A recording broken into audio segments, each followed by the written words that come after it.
Hello guys, welcome back to Python on Phone programming series. So in this video, we'll discuss about one more list function.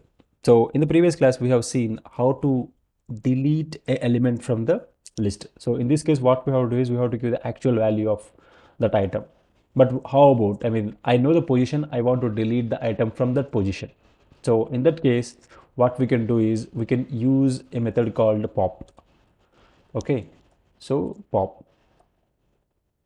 So let me do this marks dot pop, and whatever the position that you give here, right? So that value will be deleted. Let me give 1.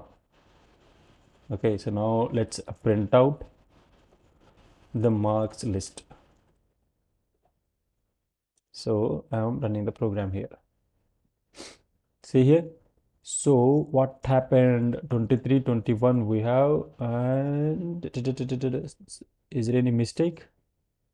No mistake, sorry. I gave 1 as a position, right? So that means in the 1st position, there is a value 20. And if you see in the last line here, the 20 has been missing. Okay.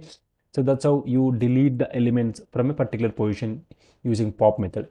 Let's try to apply, pop one more item. So this time what I will do is I will pop the first item itself, first in the sense 0th position. Okay. So now I will run this one. And if you see here, all this 20 and 23 both are gone, and we have starting from 28. So that's about, guys. That's how we pop the elements from the list. In the next class, we will discuss about one more method. Till then, take care.